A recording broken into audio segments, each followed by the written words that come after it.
Into the wild I'll go, and into the wild I am.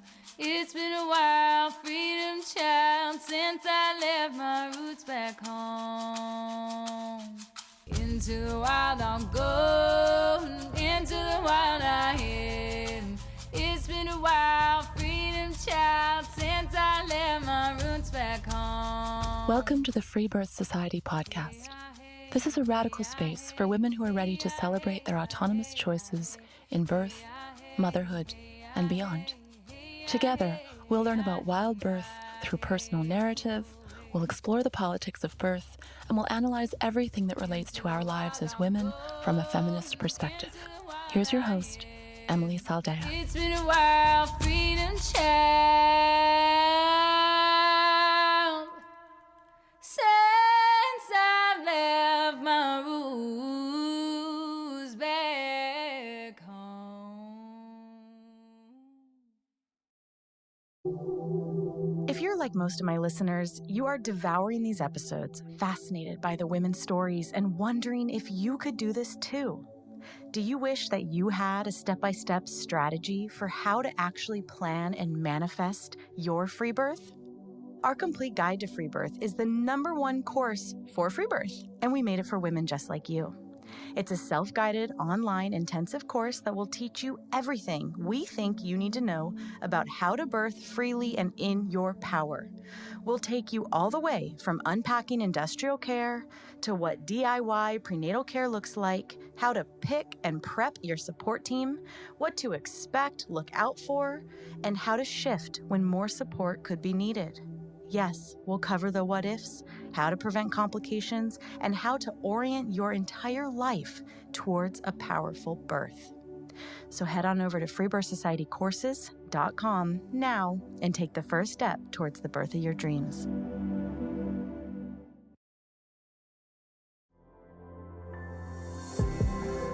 Tati had been attending women as a doula, first in her homeland of Brazil and then in Germany. When she herself got pregnant, she could no longer stand to witness the abuse in the medical system and spent her pregnancy and birth unwinding from the traumas she had seen. She chose free birth, held by her friends and partner. Tati's birth of her daughter was a medicine ceremony, complete with reverence, prayer, and song, all ending in the integration of a beautiful mother and woman.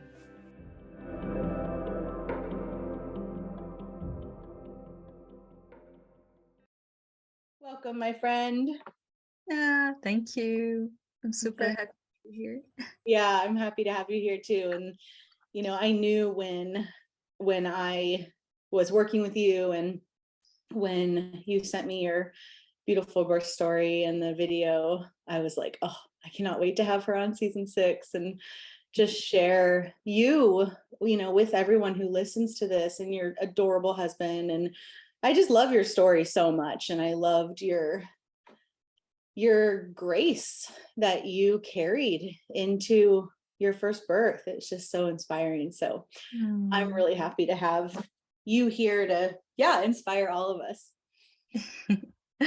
Thank you. Yeah, I'm very excited. I can't wait to tell my story. And when I was listening to all the stories in the podcast, I was like a lot of women imagining that one day I could be here. So that's so cute. I know, it's the best. So take us to wherever you want to start. Yeah, it was my first birth. It is my first baby, my first daughter. But I always wanted to be a mom. And actually, I think that I became a doula because of this wish of being a mother, but I couldn't somehow. Back in Brazil, I'm Brazilian, I live in Germany right now. And back in Brazil, I never could imagine having a baby in a relationship that I didn't trust, that I don't know, that my partner would be really with me together. And I never felt like it was the moment. So the doula calling was kind of something like my womb calling me to be a mother, and I couldn't handle it. So I was diving into births. And but actually after that was back in 2015.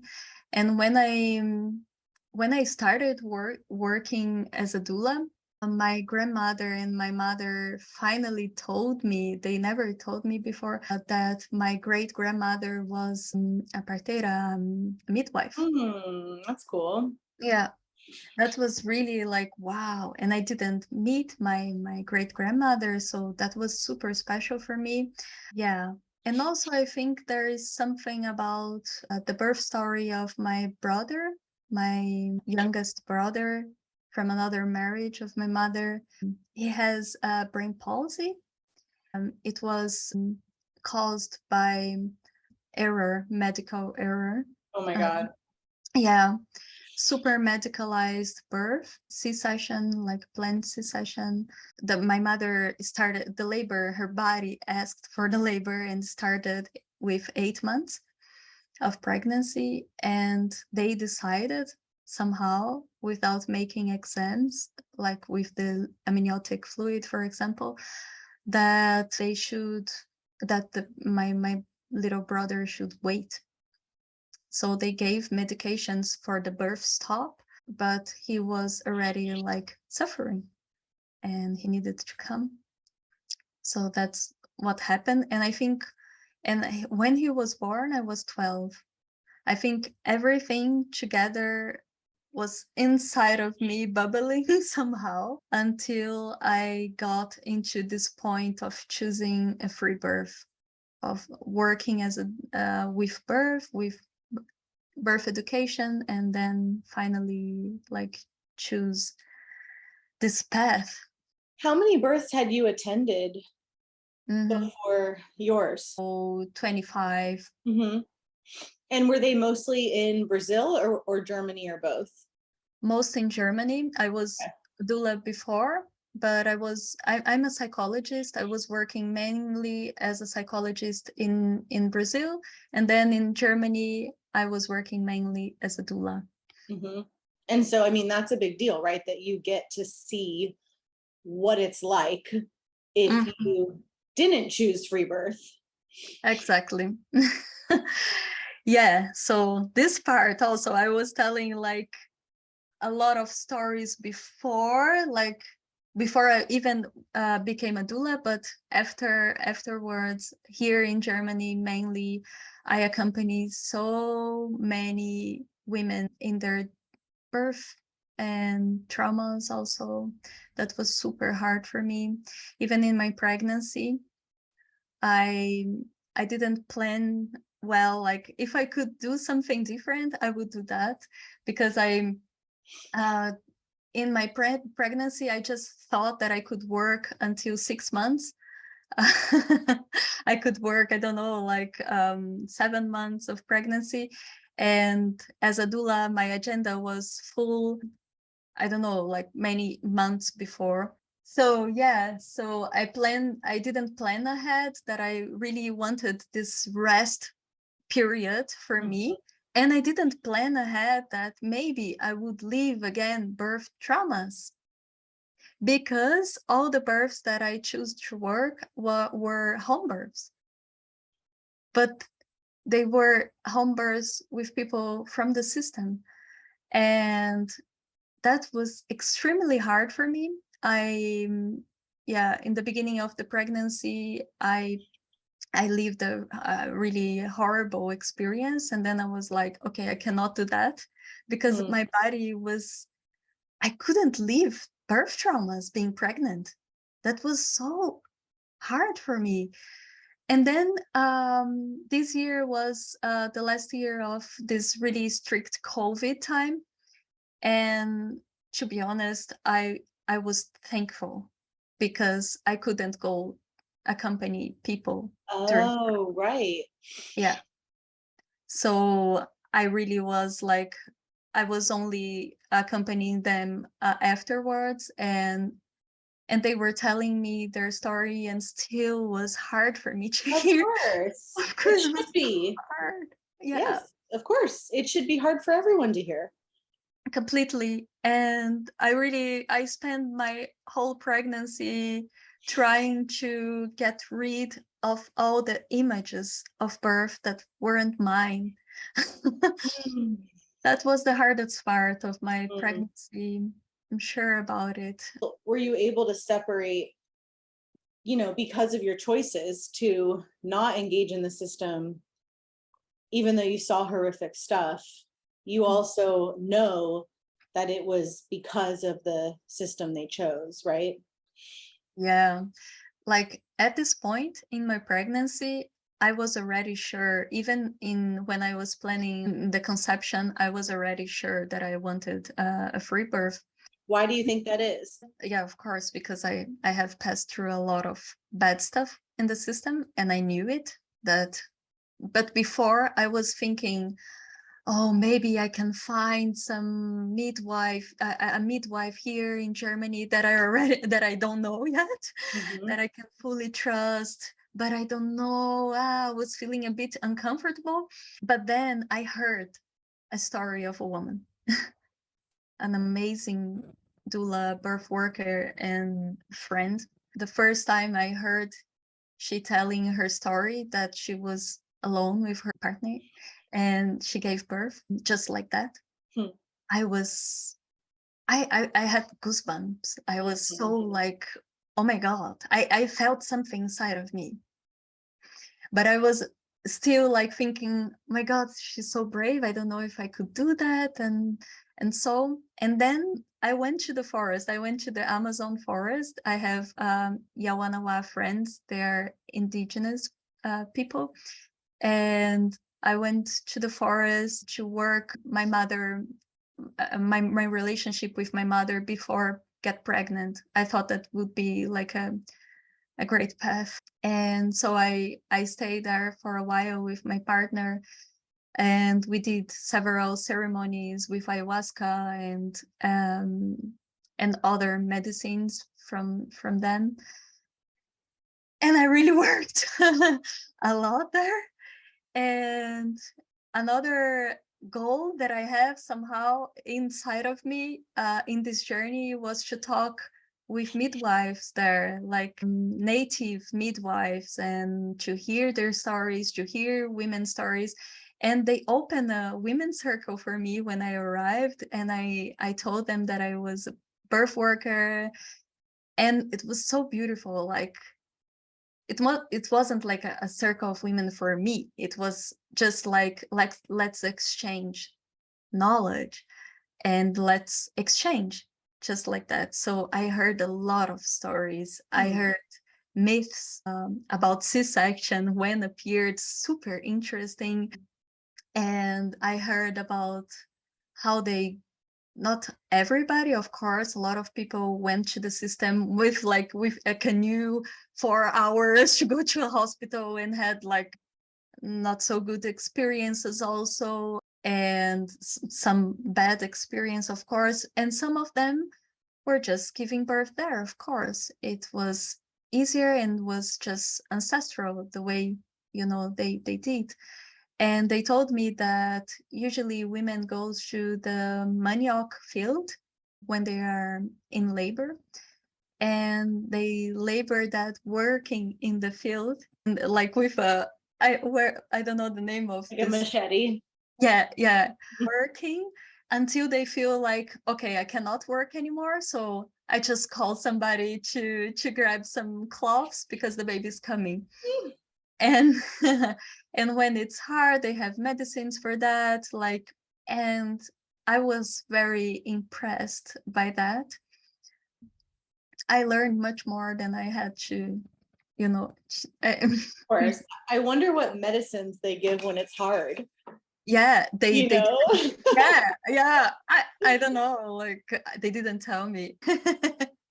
Okay, so you go there, you're healing. I really felt that my relationship with my mother shifted. I also talked with her. I had a wonderful time with her after this experience in the forest. Yeah, it was beautiful. And then when I came back like with a really peaceful sure that I wanted a free birth. Was really, really in peace. I didn't have any fear about that anymore. It was easy. So yeah, after that, after I came and I was like, okay, free birth. And then I found the Free Birth Society, and I also bought the guide to free birth, the course. Mhm. And after that, like, just popped women asking me to accompany their free birth without me saying anything, just like universe works. I don't know how those things works, but I feel that I opened a door and people just synchronize with Mhm. my yes, my full body yes somehow. Totally. And then I accompanied a free birth of a friend, but I wasn't there because I couldn't arrive in the time of the birth. It was super quick. I was there only to welcome the placenta, and that was so right. It was just perfect the way it was.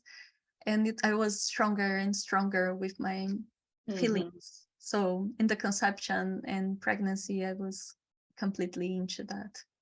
Yeah. So as you get pregnant, you're attending birth outside the system and inside the system. Exactly. Yeah. Wow, that's crazy to straddle it like that. Totally. Like such And then, different. yeah, it became like harder and harder to Of accompany course. births in the system, harder and harder. Yeah. I was feeling that I was just being like this person that puts warm cloths. I don't know in English if this expression exists. Warm cloths in trauma, birth traumas. I was just like, Yeah. I was hating. Yeah. I mean, that is what you're doing, Yeah, right? that's true. Ugh, yeah, I've been there.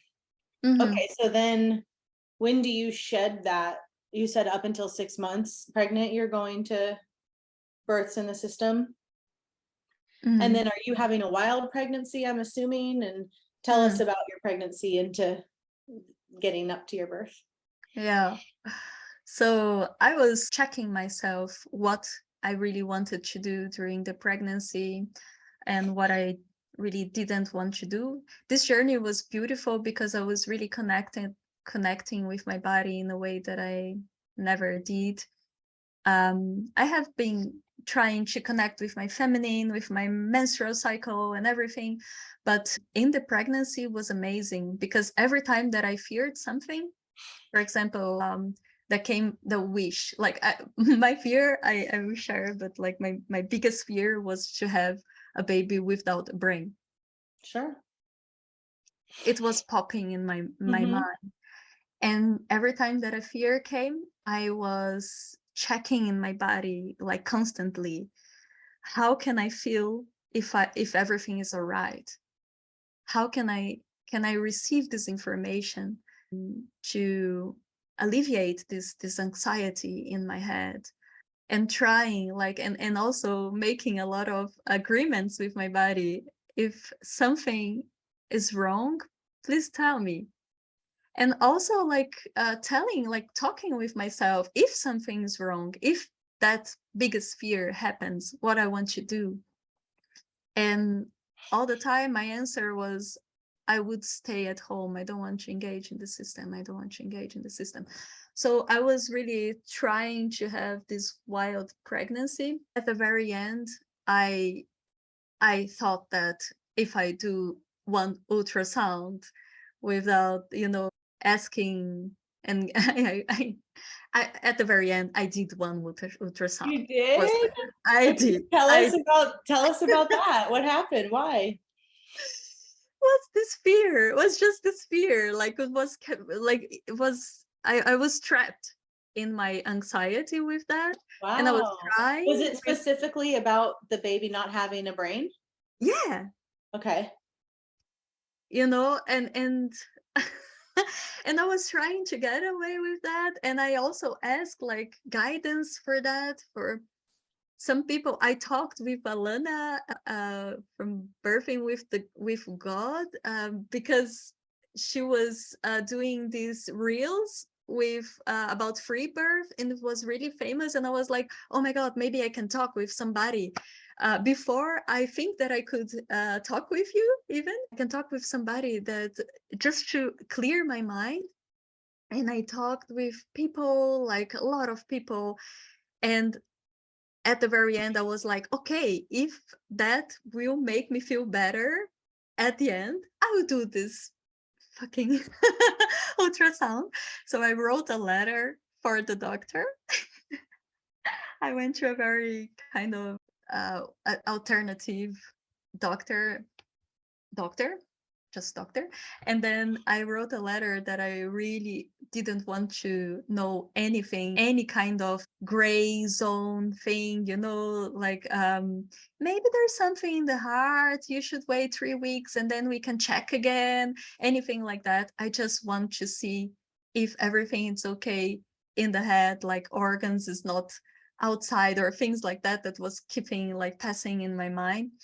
And I did that. And so it was a quick ultrasound. I was talking with my baby all the time, and she really did what I asked. I was very lucky with that, and was like, yeah, baby, it's there, like the organs is there and it's okay.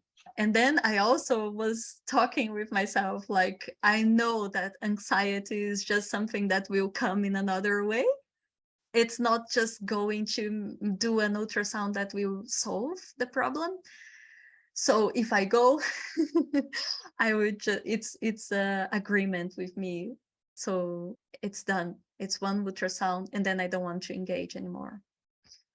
And actually I could do that. So I did this one ultrasound and I wasn't feeling trapped anymore. Of course I felt fear in many moments in my pregnancy, but I was able to connect with my body and do some other inside work, writing or connecting. And I did had a blood test, but then I was just like, A blood test for what? I was in the beginning feeling like, do I really know if I have all my vitamins and iron? My mother had always like anemia in pregnancy, so that was Anemia? also, anemia, yeah. Oh. So that was also in my head. When I checked that everything was fine, I was okay. Also, Okay, so you don't have a wild pregnancy. You're figuring out, like, picking and choosing what's helping you feel the most confident.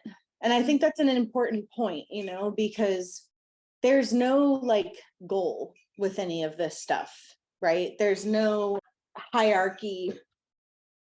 There's only what you choose. yeah. That's it. There isn't anything else. And every choice for each woman is an individual, highly individual assessment and calculation of what that woman is up for. Right. And I just think it's important to presence that, because it's not about like, oh, this woman over here had a wild pregnancy and a free birth, and so her birth was more whatever, like, I don't know if you know my birth story with my first kid, but I just like made up a story that my cervix was swollen and went into the hospital, for a half hour. And I was just thinking about that when you were sharing the ultrasound story, because it's the same thing, of like finding our edge.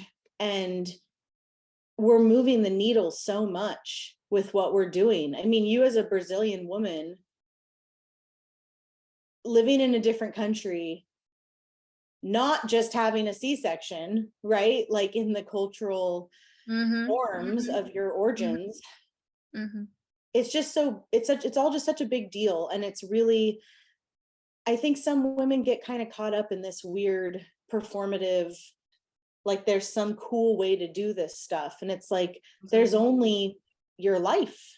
There's only your choices. And no one else can even begin to understand the calculations that each individual woman is making, right? And it's not about good or bad. It's really not any of that stuff. And so, yeah, I appreciate you sharing that. It's not like, there's not like a purist, I mean, there's risk, there's risk, right? Like you got lucky, like you said, with how cool that you randomly knew like an alternative kind of doctor, but someone else could go in for an ultrasound and boom, like they're getting messed with, and CPS or social services is being called on them. And, you know, I think we all know in this community that it's risky, right?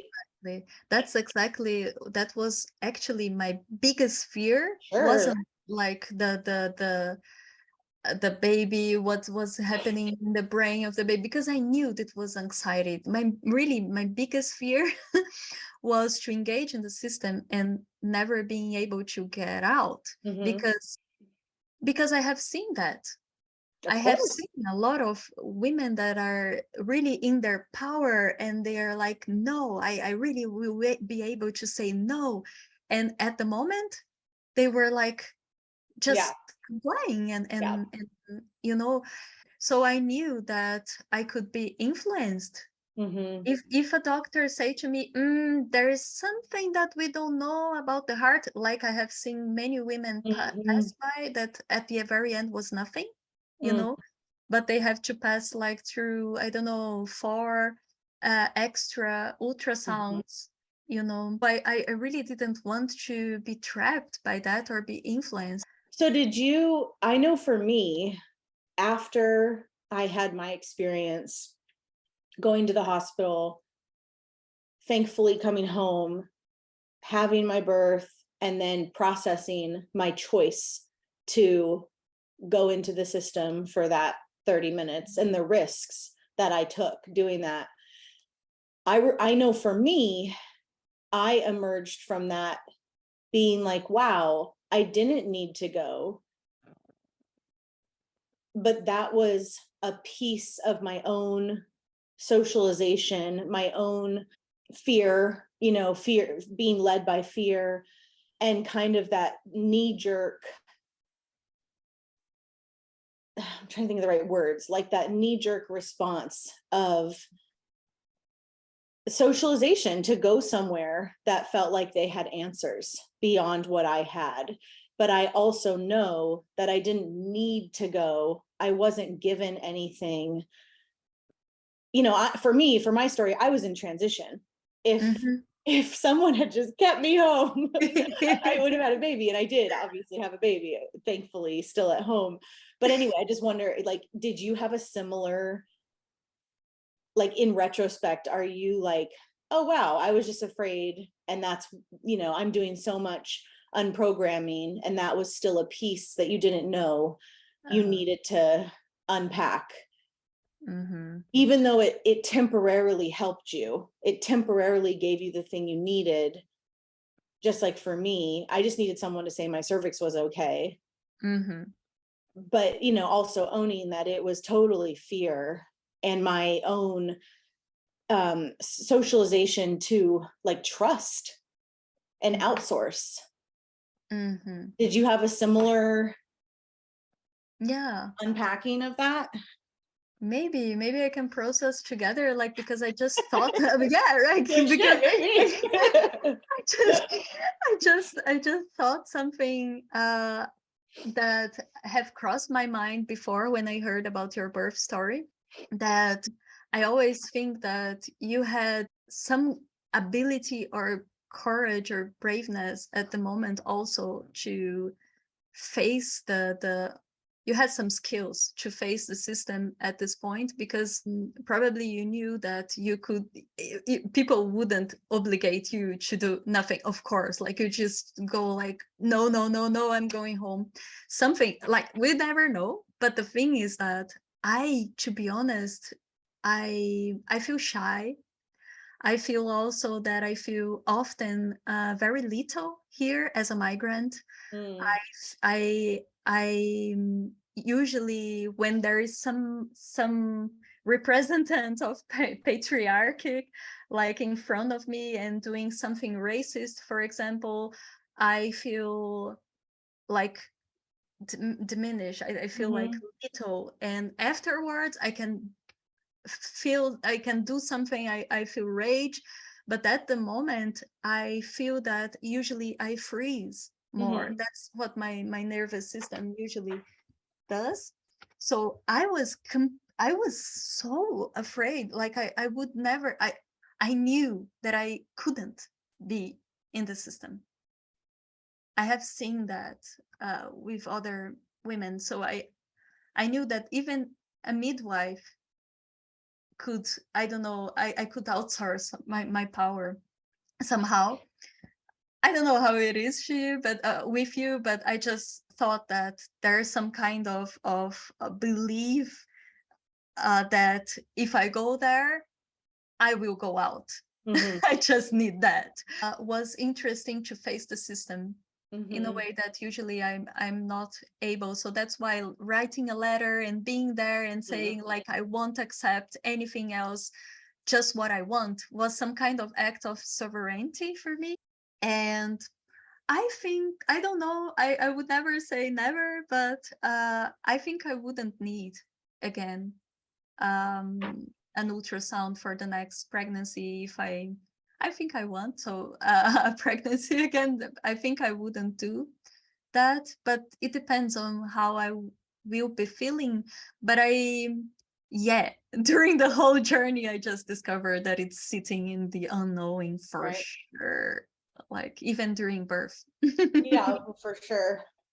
Very end of my pregnancy, I'm with 40 weeks, and I decided I was planning ahead to make a ceremony with, I was thinking about making a ceremony at home with my partner with ayahuasca, because we had done that with 6 months, and beautiful native people were in my home in Germany.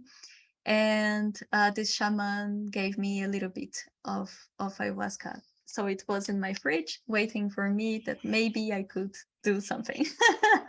So when we got it, and I was feeling anxious because my mother would come, and I tried to make my mother to come like more to 1 month after my expected date.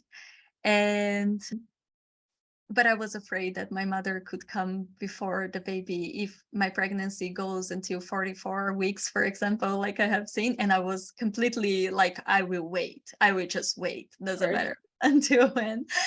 And with 40 weeks, I was feeling anxious. I was feeling like, I really want this baby. And my mother was super sweet with me. She was like, I know that I'm not in your birth plan. And if it happens, I didn't tell anybody like the due date. And so my mother was, if it happens, I will just sleep in Airbnb. It's okay. But still, I was feeling a bit anxious about that and end of pregnancy. So I was like, okay, I want to make a release anxiety ceremony to be like, I wanted that. We opened this ayahuasca pot, and there was fungus inside. And I was also already like having this intuition that I didn't want to do it. So I was like, no, it's a no. And Christian, my partner, was like, maybe the grandmother is welcoming the children energy, because we call ayahuasca the grandmother, and Maria Sabina, shaman, calls the mushroom a children energy, like the energy of the children. So we did this ceremony with mushrooms. So I took like 1.5 gram, and my partner a bit more. And we had like a very, very special moment, night. I like, the first vision that I had was my my mother, me like laying in the lap of my mother, and then my grandmother appeared, and then my great grandmother appeared. And I saw myself laying in their laps, like big laps, and I felt as a blessing completely. I felt they were blessing me. It was beautiful. I cried. And another vision that was really special for me was, I saw my baby as a woman. I saw a woman, and I knew that was my baby, full of flowers around her. And I was like, wow, okay, so it's really a girl. and I decided that I would call her Flor. It's a flower, so Isla Flor. And I wrote, and I had another vision that I don't know, like that Mother Earth was passing through me, and I felt that I was safe to give birth. I felt that. And then I wrote a letter to my baby saying that we were ready when my baby was ready to. It's a beautiful letter. I won't remember all the words here. And then, okay, so then 4 hours later, it was almost like 5 a.m. We ended, and we were talking about our visions. My partner also had some interesting visions for his journey as a parent. A new parent was beautiful. We talked, and when I went to the bathroom, I passed a paper after peeing, and blood, a little bit of blood. And I was like, oh, okay, maybe maybe it will start. So I was very excited, and then I said to Christian, so let's make love, because I don't know when will be the next time. So we did that, and then he was like, okay, so let's rest. We if we knew that it would start, we would never be journeying like the whole night. I would be resting or something. And I was, yeah, but I couldn't. My birth just started really quick. Whoa. And yeah, like pa, pa, pa, one surge after another. I just went to the bathroom, and I asked him to set up the pool. And he was like, no, let's rest first. It's too early. And we were all the time thinking he was with 3 days birth in his head. Totally. After talking with you also. Good. And yeah, but I screamed in the bathroom like, it's intense. Just set up the pool. So how long was the birth? 7 hours. Wow. Amazing. Yeah, it was quick. And then and then I was in the bathroom, and he said to me that when he went to the bathroom, the pool was set up. I was laying down with my belly inside of the bathtub, and the water was almost floating, Overflowing. yeah. I was just like, it's beautiful. And so at what point you have some of your dear friends come over, right? Yeah, so yeah, I had 2 dear friends. Kamalo was one of them. Oh, that's cool. The original inspiration. Exactly. Yeah. Jem also, they're both doulas, and also friends, that I love so much.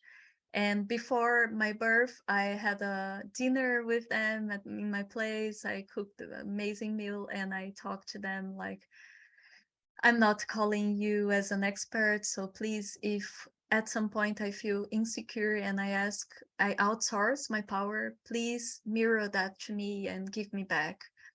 That was the only thing that I talked to them to agree.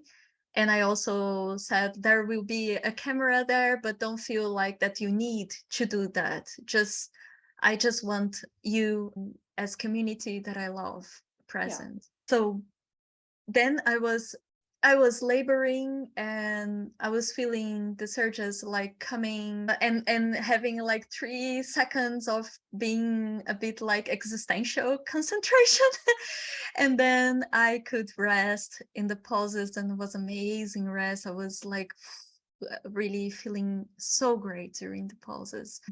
And at some point I put my fingers in my vagina, and I felt the water bag, and I was like, whoa, that's interesting, a little bit alienistic. I don't know, it was a different feeling. And I made a little bit of force. I don't know why I felt like that. I did like, and then inside of the bathtub. I was loving to be in the bathtub all the time. I was almost all the time there. And then after that, after my water broke, I started to feel different surges, like pulling more down. So I was like, okay, so now it's like that. And at this point, I stopped feeling pain, which is very interesting. Like I was just feeling this bearing down, but without pain. But it was the hardest part of my birth. It's completely crazy. From the 7 hours, it was 2 hours of this phase of pushing, and I wasn't trying to push, but I was, every time that I was feeling that I was bearing down, I felt also some kind of spasm, like feeling that I was contracting my birth canal, my vaginal canal, and that was making me feel so frustrated. I started to be in a spiral of thought, like, I'm being counterproductive. Why I'm doing that? Like, try to relax and try to breathe down your baby, and some, all this stuff that I knew, this kind of doula stuff that were in my head that I was maybe trying to do in a rational mind. And at this point, my friends arrived. That's when I called them more to the end of the birth. So they arrived, and it was beautiful. Like, I felt like, that's, my partner was amazing the whole birth. I forgot about telling that, but was just beautiful to be alone with him. And he was bringing me things to drink, and also like brought me to pee once, and I was feeling his presence in an amazing way. And when they arrived, Kamalo and Jen, I felt a shift of energy. I was rationally kind of happy that they were there, but not exactly at the same time. So when they arrived, I was like, hey, and then I felt that I kind of entered in a more aware state, and I felt pain after like a time without feeling. And I remember Jen touched my back, and I was like, no, just don't, like, no. And I hugged my husband very, very strong. Like, I think part of me was just like, no, I want to stay here only with you. But also the energy was shifting also because they were so amazing. They were just present with closed eyes, even, like, I don't know if they were praying. I was just feeling their presence in completely respect. And was the only touch that I received was that one that I said, like, with my head a little bit of no, and then they were just there. And then I said, very, very vulnerable. I was just so vulnerable at this point, and I said, like, I'm having this spasm-like contraction, and I don't know why I'm doing that. and Kamalo, at some point, Jen said, Tati, it's impossible to be relaxed all the time. You're doing that perfectly. I was like, okay, yeah. And then I realized that I was also like being hard with myself with this theoretic thing about giving birth. And I was okay. And then Kamala said, I said, I'm holding something, I don't know. And Kamala said, Tachi, whatever you're holding, just release it. And I was, okay, so I want to be alone. And I said everybody to go out to another room. And then I was alone. And then I was really like, what I'm holding. I don't know what I'm holding. I don't know. Fuck it. I am the mother of this baby. I will give birth to this baby. And that's it. I'm the only one able to do that. And then I really started, because before that I was breathing my baby down, breathing my baby down. It's like performing almost, you Yes. know, to ourselves. Yes, yeah, Yeah. exactly. And then I really started to be like, "Rah," and doing crazy things. And I started to be able to push the baby without doing this kind of contraction. And then I put my fingers there and I felt the baby, the head of the baby, and I was like, wow, it's coming. And then I called first my partner. My partner was there birthing with me for a while. And then I also invited Jen and Kamalo again to come. And afterwards, I heard, like, they told me that they were there together. Jen and Kamalo were treating with the hands, my partner, and they were having beautiful moments together. And when they arrived again, there was a moment that Kamalo was holding hands with Jen, and Keys also felt like holding their hands, so they were hold hands. And I, with closed eyes, just grabbed the hands of my partner, and we were like together with this beautiful image of flowing energy. But I didn't see that, you know. And you're in the birth tub, right? Yeah, I was in the pool, in the birth pool. Yeah, at some point I was feeling that was too long for the baby to come. I don't know, like Like every woman. yeah, I was tired and Yeah. feeling that it And I'm was 7 over it. hours, but still. Totally. And then I look at them and I said, I need guidance. And then they mirrored back to me like I asked, but then I was like, yeah, I don't know, it's taking too long. And they were like, it's taking the perfect amount of time. And Kamalo said, Tati, maybe if you want, you can move a little bit, because I was really still in the same position. You can do a lunge for one side or another. And she was speaking very slowly. I was liking that. And then I did that, and I felt like the head of the baby crawling. Yeah, it's crawling. And I was like, whoa. And I in the birth video I see my screams, and I know everything that happened. Like Totally. totally, like the head, the forehead of the baby was there, and I was, it's hurting, because I was feeling the stretch of my perineum. And then after the stretch, poof, the head passed and came to the neck. And I was touching my baby's head. And at this point, I love also this part of my birth. Such a vulnerable moment again. I was touching the baby's head, and I look at Kamalo Ejem and I said, e agora, in Portuguese. And then I had the distance of translating, because they don't understand Portuguese, and I said, and now, like, and now, and then the baby came, like, and I hold the baby in my arms.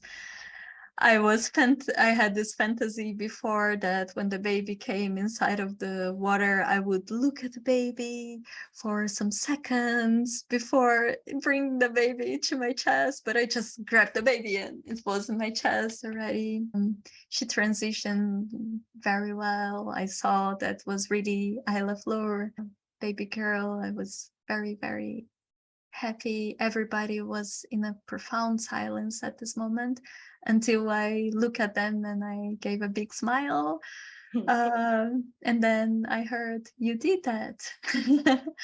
And I was crying and laughing. It was beautiful. And then after 40, 20, I don't know, I don't have notion of time, that I was in the bathtub with Ayla and Christian. I decided that I wanted to go out. So I went out of the not the tub, the birth pool. I Mhm. went out, and then I squatched in a bowl that Jen gave to me, and I prayed to my placenta. I said it was beautiful, everything that the placenta did until then, until that moment, and that I could release.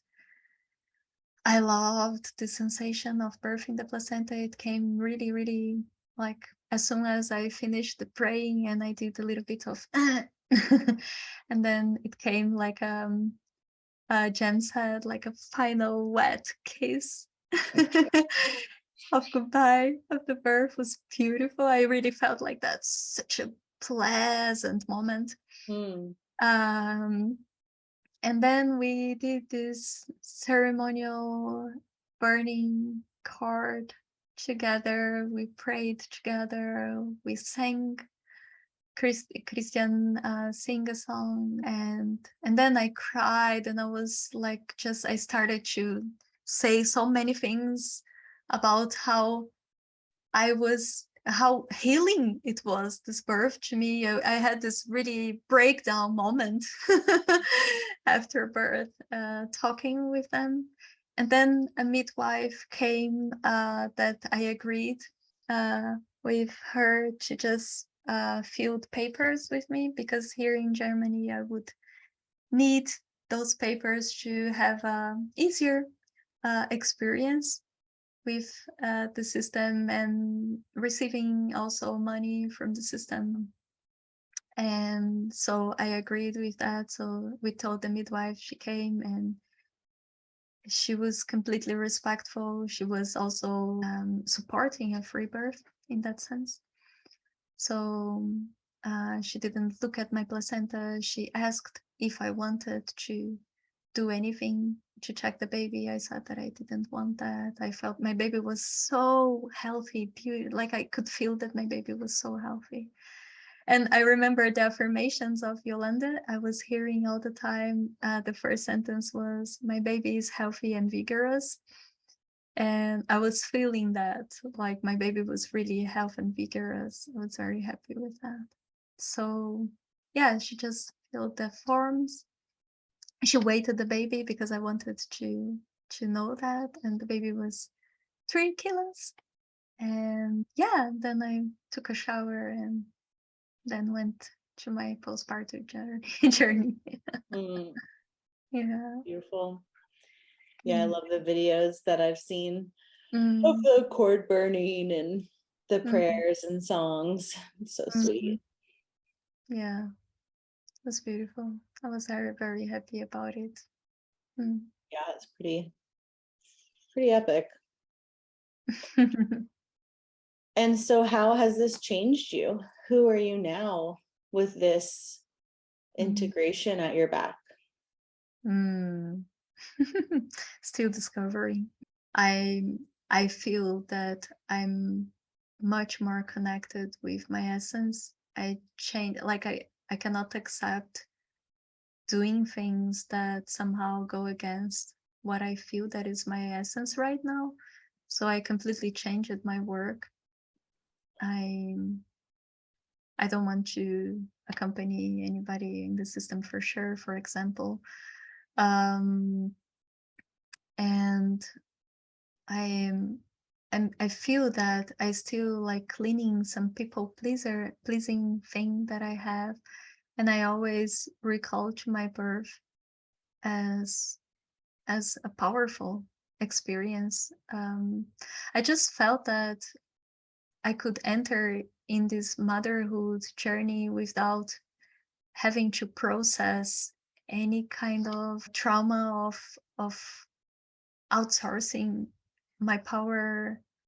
And I don't know if people, like I felt that I could leave the postpartum in such a at ease, like in a tranquil way. So I don't know still what's changed in me. I'm I'm discovering, but I just feel more myself than ever. Mhm. Maybe, yeah. Totally. Mm. Beautiful. Mm. Well, thank you. Thank you so much also for inviting me.